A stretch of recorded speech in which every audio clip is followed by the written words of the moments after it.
But I think a lot of us, there's nothing wrong with I would like to be rich. But the thing is it's not being rich making me unhappy. And in fact, if I never became rich, would that keep me from ever being happy? Do you see where that goes a little bit too far? If someone dwells so much that I just want to be rich, I want to have what other people have, I would like to have it. If you're dwelling on this to the point that you're miserable in your life, isn't that going too far? And if you're miserable in your life, how long will you go before you have to decide, okay, well, what am I willing to do to be rich? What am I willing to do to be happy? Am I willing to steal or rob? Am I willing to cheat? You see how these things enter? I think most of us would like to either be rich or at least be well off and not have to worry about money. But the sad thing is most people, they get well off, but that's still not quite enough because things come up and their lifestyle changes. It's bigger. There's bigger houses. There's other things to pay for. So you need a little more. You need a little more. You need a little more. You need a little more. I don't know of anybody that thinks they're rich enough. But it all comes down to that last question: what would you do to get rich? Another question. Look at my beautiful wife over there. I know everybody just envies me. But let's say you look over and your friend has this wife. You've seen her compliment him. You've seen her come over and just pat him on the shoulder and give him a kiss on the cheek just for no reason.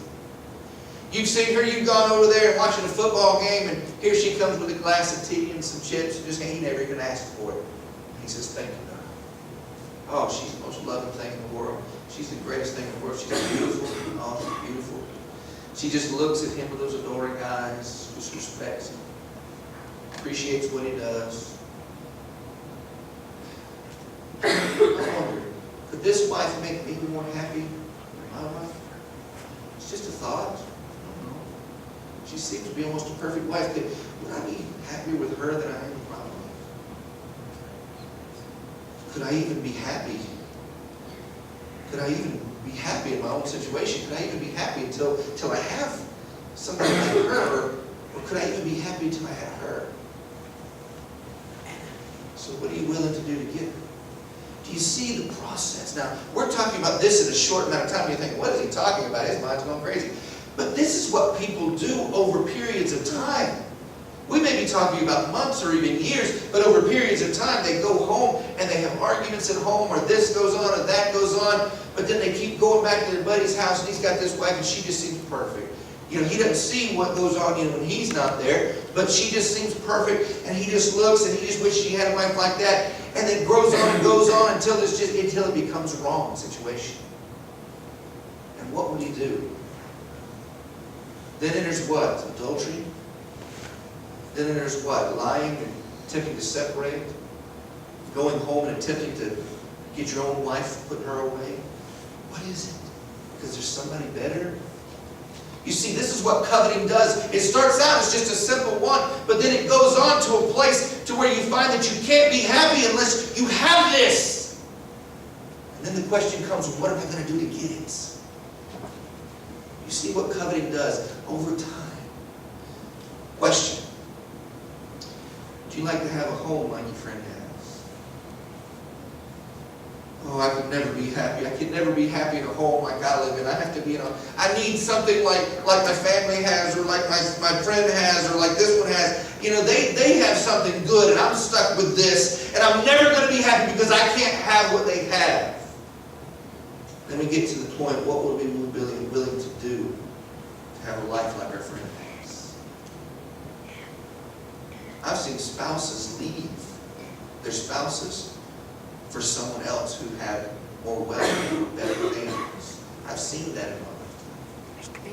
And you see, these things don't just all of a sudden happen. It's over time because we look around and we see what everybody else has. And we dwell on what everybody else has. We look into the magazines. We watch it on the TV. We sit for a couple of hours and we watch the, what's the channel where you buy stuff on? QVC. QVC, there we go. We sit for hours and we watch QVC, and then we wonder why we're depressed at the end of those couple of hours. because we can't get all this stuff. But I could use all that stuff. Oh, this would help me. If only I could have that, oh, my life would be so much better. If I could have that, my life would be in better order. If only I could do this or I could do that, I could be happy. If only I could be happy. Oh, if I could be happy. But then the question comes, well, what is it going to take for me to be happy? And that's where the other things, these other commandments enter in. Many times it starts with coveting. Do you see? You know, we were thinking, I sure like to have a truck like that. I sure like to have this truck. That's a nice truck, and that's bad enough. But, my friends, it doesn't stop there. It's a gateway that our minds begin to churn. And before you know it, we think, well, I'm miserable where I am. Look at the stuff I have. I can't be happy with what I have. I want stuff like that. I can't be happy with this. So what do I got to do? I got to do something to make me happy. I can't be miserable my whole life. What can I do? And that's where sin enters in. That is what coveting is about. Brother Al, next slide for our scriptures. 1 Timothy 6:10 says, "For the love of money is a root of all kinds of evil, for which some have strayed from the faith in their greediness and perceive themselves through have pierced themselves through with many sorrows." Do you hear that? We've got this saying, money is the root of all evil. It comes from the Scripture, but it's not scriptural. Scripture says that the love of money is the root of all kinds of evil. What does that mean? The idea is just like we talked about. The idea is we begin to covet because we don't have enough money, we think. We don't have enough things. They have more things. They have better things, and we see that. They have more money. They're able to live better, so they must be happier because I'm not happy with the money I have, so they have more, so they must be happy. I want what they have. And that love of money, that wanting more money, that desire, that coveting what they have more, that coveting leads to all kinds of evil. We said before, depending on what you covet, it could lead to adultery, it could lead to theft, it could lead to all kinds of sin. But it's the love for these things, the desire, the coveting of these things. Romans 7:7. What should we say then? Is the law sin? Certainly not. On the contrary, I would not have known sin except through the law, for I would not have known covetousness unless the law had said, "You shall not covet." Even Paul, this is Paul himself here, talking to the church in Rome.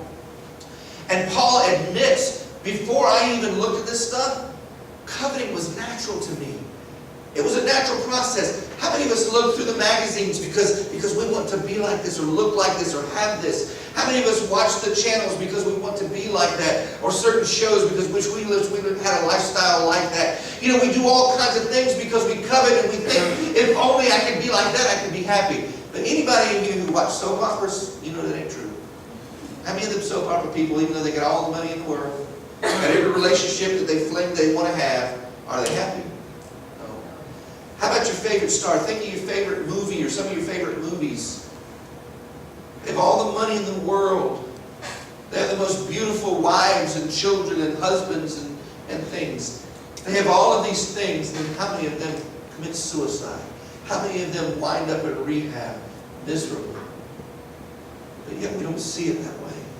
We only look at them when they're on the red carpet. We only look at them when they're showing off their new home on that TV program, multi-million-dollar homes or whatever. We only see them when they're doing these things, and we think if I could have that, I could be happy.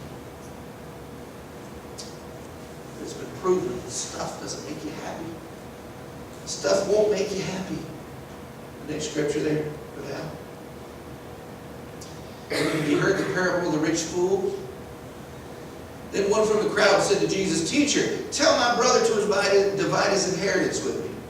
And he said to him, "Man, who made me a judge or an arbiter over you?" And he said to them, "Take heed and beware of covetousness, for one's life does not consist in the abundance of the things he possesses." Then he spoke a parable to them, saying, "The ground of a certain rich man yielded plentiful. And he thought within himself, saying, 'What shall I do since I have no room to store my crops?'" Notice he didn't pray. He didn't say, "God, what can I do with this excess?" No. He thought within himself, "What can I do?" So he said, "I will do this. I will pull down my old barns And I'll build big old greater barns. And there I'll store all my crops and all my goods. And I will say to my soul, soul, you have many goods laid up for many years. Take ease, eat, drink, and be merry. But God said to him, fool, this night your soul will be required of you. Then whose will those things be which you have provided? So is he who lays up treasure for himself and is not rich towards God. Did y'all get that story? We think that the things that will make us happy, we think the things that will give us security, ultimate security in the future, we think those things are what other people have, what they have in the magazines, what they have on the TV shows, what they have in the movies. We think that if we could just have a little more, if we could just have a little more, we could be happy, we could be happy. The source of happiness is not in things. The source of happiness is in Jesus Christ. To be honest with you, happiness comes and goes. I hate saying, using the word happy. The source of joy, let's put it that way. Happiness comes and goes depending on your circumstances. I can be happy one day, sad the next. But with Christ, I can be joyful always. Because so, if today is my last day, if my last day is in 100 years, it doesn't matter. Because if God is with me, I can find joy and I can find peace. Nothing in this world will bring me peace. Brother Alan, our last slide.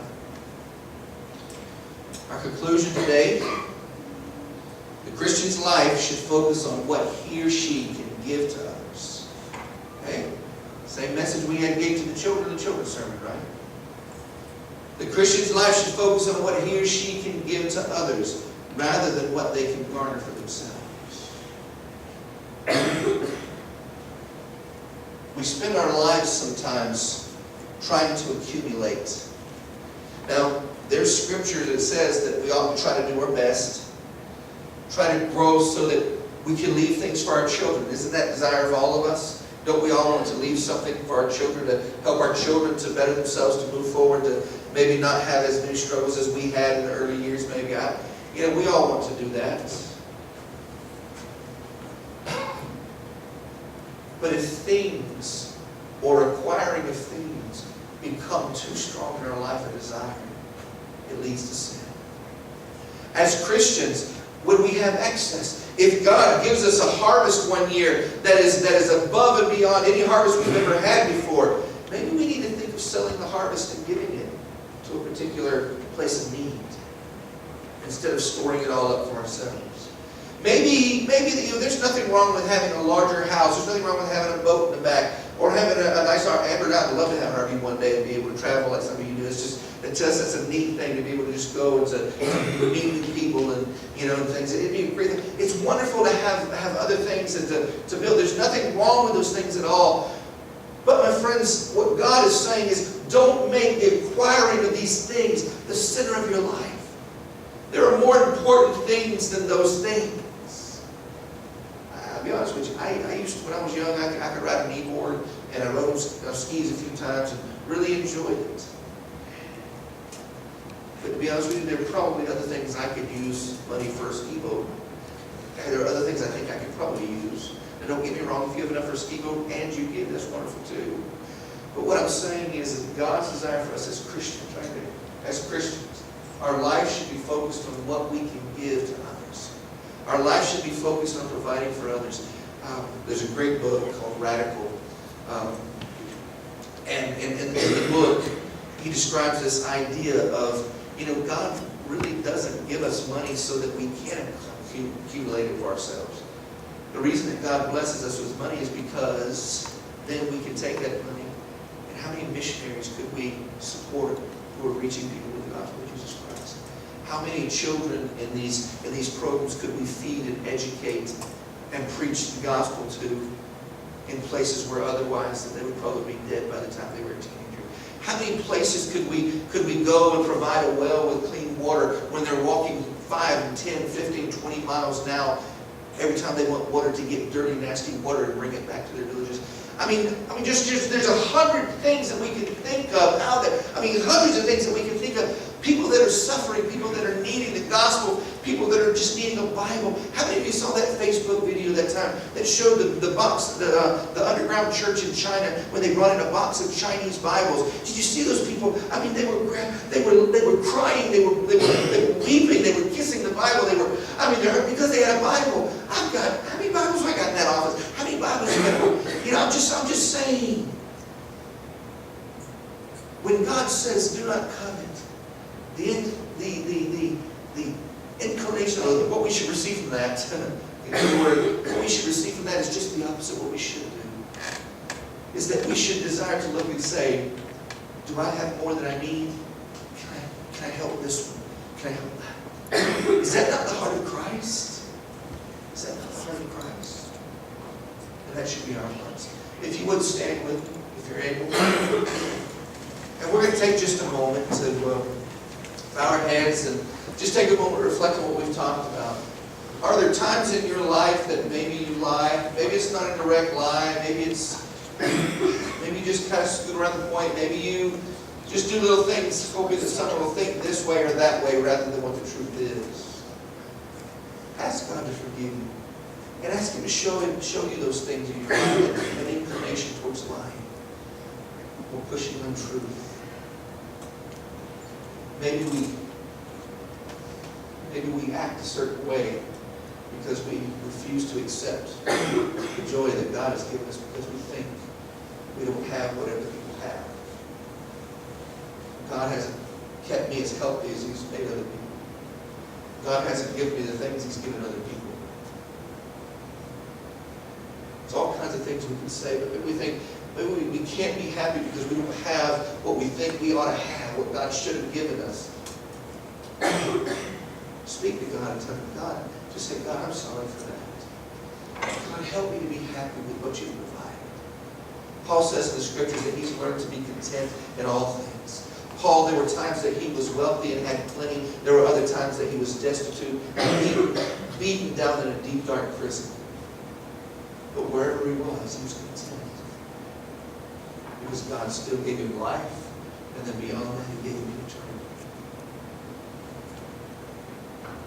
Just take a moment. Just seek God in our lives. Ask Him to make us what He would have us to be.